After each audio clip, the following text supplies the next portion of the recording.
Hi అండి. Welcome to Akshit mummy channel.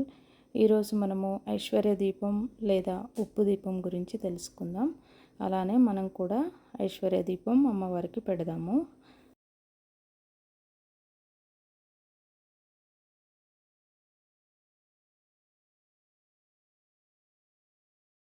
ముందుగా అమ్మవారి ఫోటోని అలాగే వెండి విగ్రహాన్ని కూడా తీసుకొని పూజకి సిద్ధంగా చేసుకుంటున్నానండి. అయితే ఈ ఉప్పు దీపాన్ని ఐశ్వర్య దీపం, లక్ష్మీ దీపం, ఉప్పు దీపం అని కూడా అంటారండి. ఈ ఉప్పుని లక్ష్మీదేవితో పోలుస్తారు కాబట్టి ఇంట్లో ఉప్పు దీపం వెలిగించటం వల్ల లక్ష్మీదేవి అనుగ్రహంతో పాటుగా మన ఉన్న సమస్యలన్నీ తొలగిపోయి సుఖ సంతోషాలతో ఉంటారు అని చెప్పేసి మన పండితులు చెప్తున్నారు. అసలు ఈ ఉప్పు దీపాన్ని ఎక్కడ పెట్టాలి, ఏ రోజు పెట్టాలి అనే సందేహం చాలామందిలో ఉంటుందండి. నాకు తెలిసిన విషయం మీకు చెప్తాను. శుక్రవారం సాయంత్రం ఆగ్నేయంలో వెలిగిస్తే చాలా మంచి ఫలితం ఉంటుంది. అలానే అమ్మవారి అనుగ్రహానికి పాత్రులవుతారండి. పూజా మందిరంలో వెలిగించవచ్చు, లేదా ఇంకెక్కడ ఏ దిక్కులో అయినా కానీ వెలిగించవచ్చు. అయితే ఆగ్నేయంలో వెలిగిస్తే మాత్రం చాలా మంచి ఫలితాలని మనం చూడవచ్చు. శుక్రవారం సాయంత్రం 5:30 నుండి 6:30 లోపు వెలిగిస్తే విశేషమైన ఫలితం ఉంటుందండి. పడమర దిక్కులో వెలిగిస్తేనేమో శని దేశాలు పోతాయి. వాయువ్య మూలన వెలిగిస్తేనేమో వ్యాపారపరంగా మంచి అభివృద్ధి ఉంటుంది. ఈశాన్య మూలన వెలిగిస్తే ఏమో కుటుంబంలోని కలహాలన్నీ పోయి మానసిక ప్రశాంతత ఉంటుందన్నమాట. అమ్మవారికి ఎంతో ఇష్టమైన గవ్వలు, గోమతి చక్రాలు కూడా పసుపు, గంధం పెట్టి అలంకరించానండి. అసలు ఈ ఉప్పు దీపం పెట్టడం వల్ల ఏం జరుగుతుంది, ఎవరు పెట్టాలి అనే విషయానికి వస్తేనేమో, ఏ కుటుంబంలో అయితే కన్నీళ్లతో కూడిన జీవితాలు కొనసాగుతుంటాయో, ఏ కుటుంబంలో అయితే పిల్లలు తల్లిదండ్రుల మాట వినకుండా పెడదారిన పడుతూ ఉంటారో, ఏ కుటుంబంలో అయితే ఇంటి యజమాని అప్పుల పాలై అవమాన భారాన్ని మోస్తూ ఉంటారో ఆ కుటుంబంలో వాళ్ళు ఖచ్చితంగా ఈ ఉప్పు దీపం పెట్టారనుకోండి, అద్భుతాలే చూస్తారు అని చెప్పేసి మన పండితులు చెప్తున్నారండి.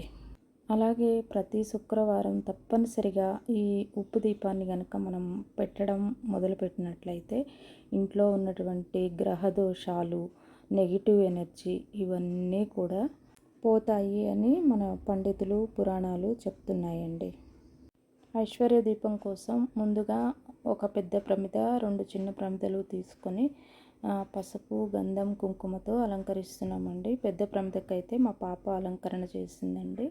చిన్న ప్రమిదలు నేను చేస్తున్నాను. ఆడపిల్లలు ఉంటే కనుక ఇంట్లో తప్పనిసరిగా వాళ్ళని పూజలో భాగస్వాములుగా చేయాలండి.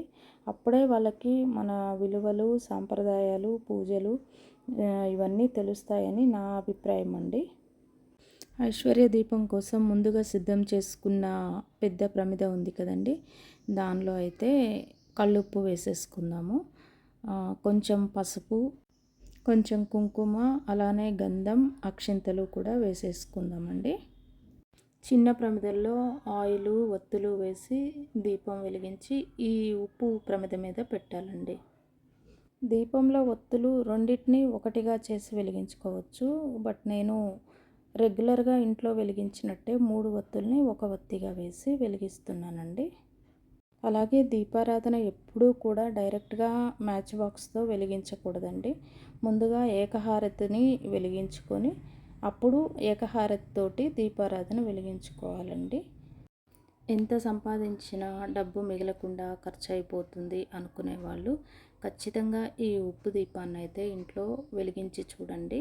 ఖచ్చితంగా మార్పును మీరే గమనిస్తారు. శుక్రవారం ఈ దీపారాధన చేశాక శనివారం ప్రమిదలోని ఉప్పుని నీళ్ళల్లో కలిపేసేయాలండి. అవకాశం ఉన్న వాళ్ళు నదిలో కానీ కొలంలో కానీ కలిపితే ఇంకా మంచిది. గోవు యొక్క వెనక భాగాన అమ్మవారు ఉంటారు కాబట్టి గోవుకి 2 అరటి పండ్లు తినిపించి 3 ప్రదక్షిణలు చేస్తే కనుక విశేషమైన కరుణా కటాక్షాలు అమ్మవారివి మనకి దొరుకుతాయండి. అయితే ఈ ఐశ్వర్య దీపాన్ని ఎన్ని వారాలు పెట్టాలి అనే సందేహం అయితే మనలో చాలామందికి వస్తుంది. ఈ పూజని 5 వారాలు కానీ, 9 వారాలు కానీ, 11 వారాలు కానీ 16 వారాలు కానీ 21 వారాలు కానీ చేసుకోవచ్చు. లేదా ఆ జన్మాంతం కూడా మనం ఈ పూజని చేసుకోవచ్చు. లక్ష్మీ అష్టోత్తరం, శతనామావళి, కనకదార స్తోత్రం ఇవన్నీ చదువుకోవాలి.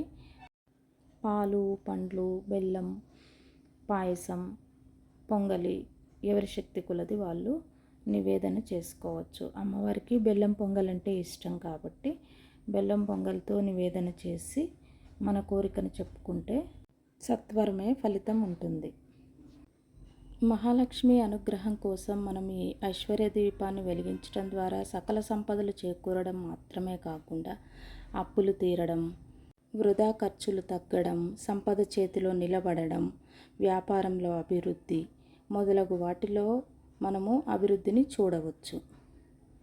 అరాకొర జీతంతో ఇబ్బందులు పడుతున్న వారికి కూడా ఈ ఐశ్వర్య దీపం అనేది ఒక వరం లాంటిదండి. అలాగే ఈ దీపం వెలిగించిన వారి ఇంట్లో మహాలక్ష్మీదేవి స్థిర నివాసంగా శాశ్వతంగా ఉండిపోతుంది అని నమ్మకం అండి.